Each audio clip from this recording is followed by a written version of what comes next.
All right, they're not hitting the 3D popper. What do you got for me? How about a 3D printed crankbait?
I got one. Sean. Oh my goodness, that's a chunker.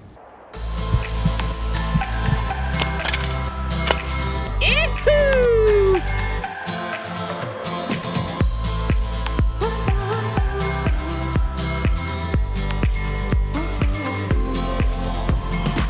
I'm Zachary Fowler, and you're watching Fowler's Makery and Mischief. Last time on I Bought a Boat, we headed down to Rockport Harbor, out into the ocean, and did ourselves a little striper catch and cook.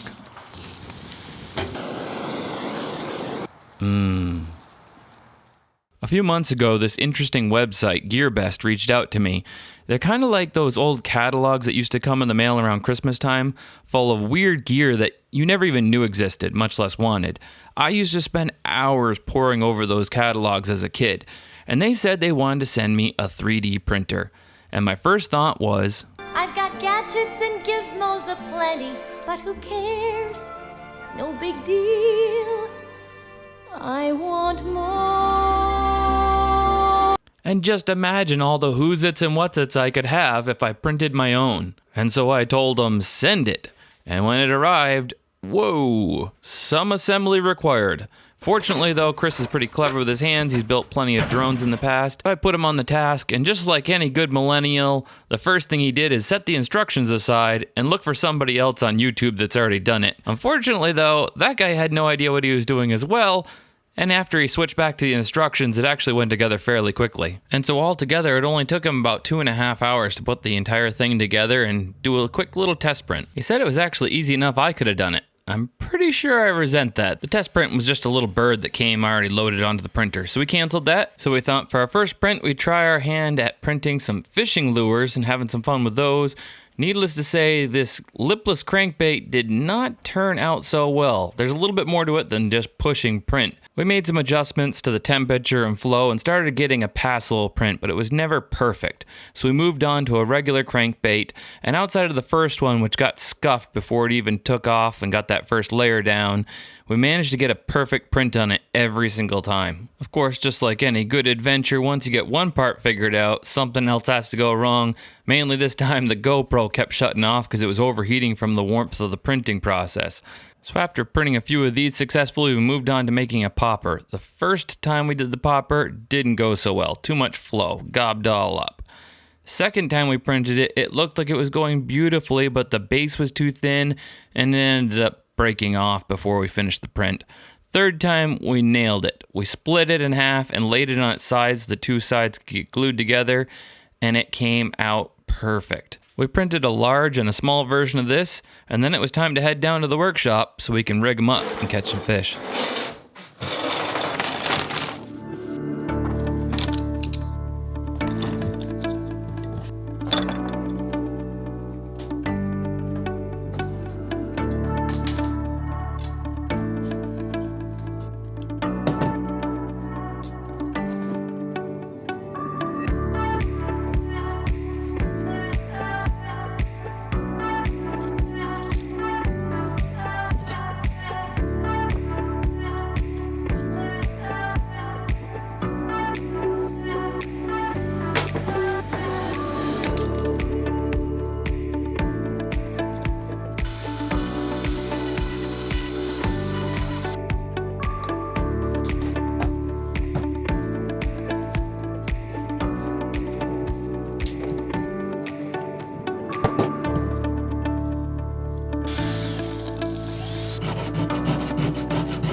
right, we are out in my favorite place to fish because it's close to home, Seven Tree Pond. What are you gonna run first, Chris? What are you running first? You got your crankbait there? Yeah, the KVD. So if you notice his custom crankbait here, it's got a little red on it. That's because he rubbed some wax and garlic all over it. But the wax and garlic he's hoping will ruin or remove some of the smell of the super glues and 3D printer stuff and increase our chances of a catch. But their action looks really good. I like it.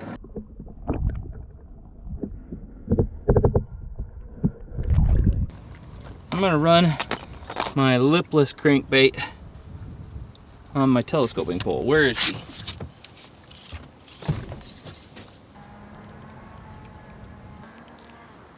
All right.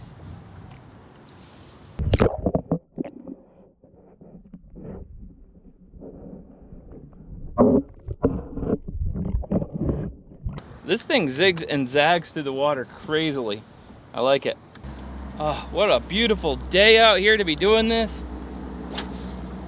Yesterday was unbelievably nasty. The dock actually over where we went and launched is upside down, got blown over. I've never seen that happen before. Come on, first fish. You got one? I think so. Yep.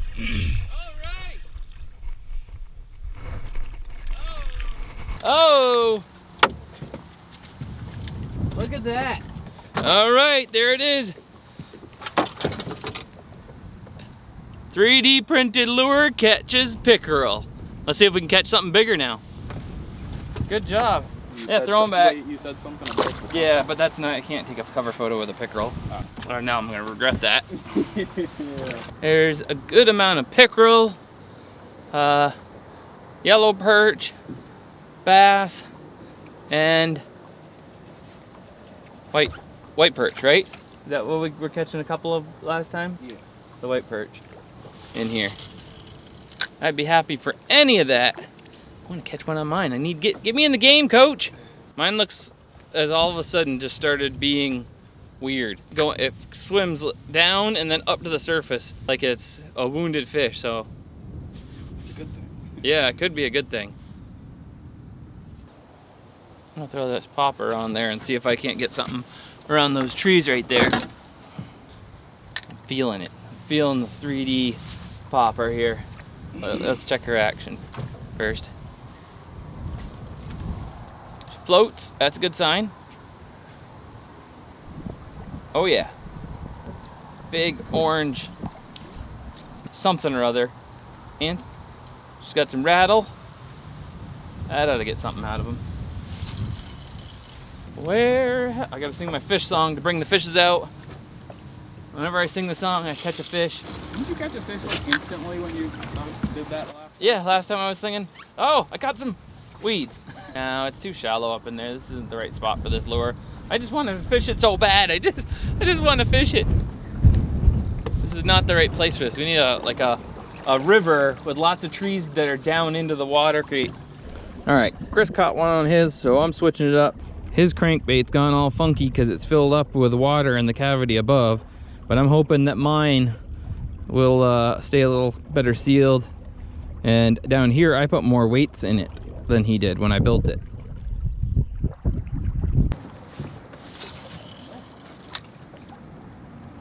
Come on, fishy, fishy.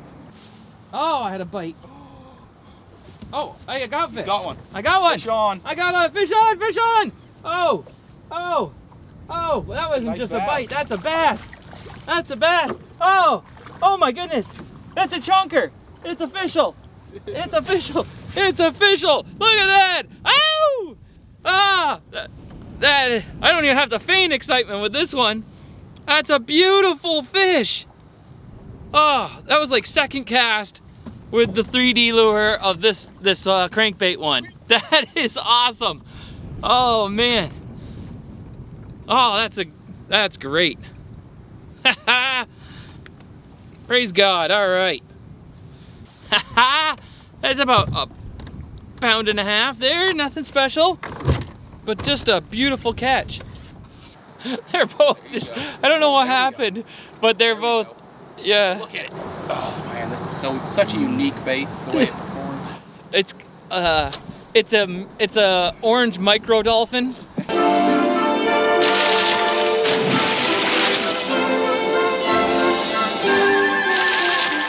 They call him Flapper. It like darts back and forth, side to side. I don't know that's a bad thing, but it definitely isn't diving. Oh. Yep. Oh, did it come? No, he's coming this way.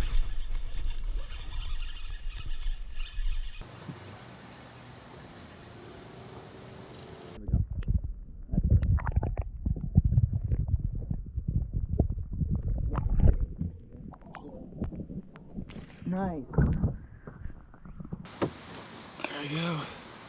Beautiful 3D fish. printed Nice. crankbait.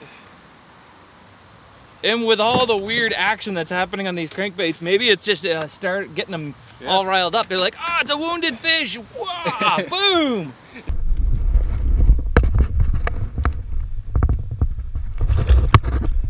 All right, so we're able to print because of the Energy Apex. This thing is awesome. This is a new thing they sent me. It's gonna be the thing I use for all of my 30-day survival challenges to be able to keep my cameras charged from here on out.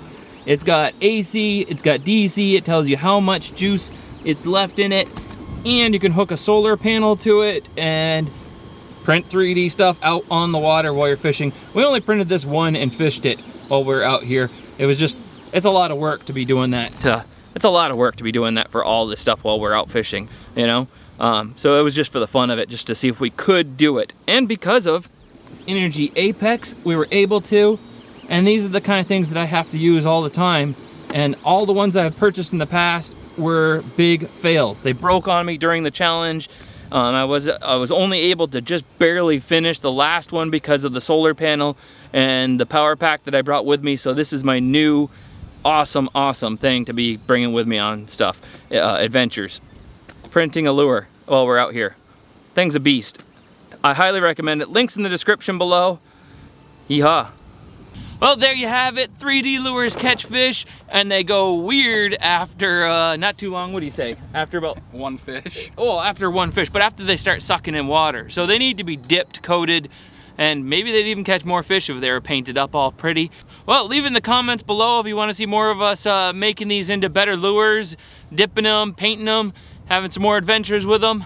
And we'll be getting on to the 30-day survival challenge after this video, so that'll be airing October 21st all the way through Christmas time. 30 episodes of crazy adventures up in the Rockies with Greg Ovens as I went out there to survive. So check that out, and subscribe, hit that bell, all that, I don't know. Thanks for watching, guys. I'll see you next time. Fowler out. Helps if I put her in the water.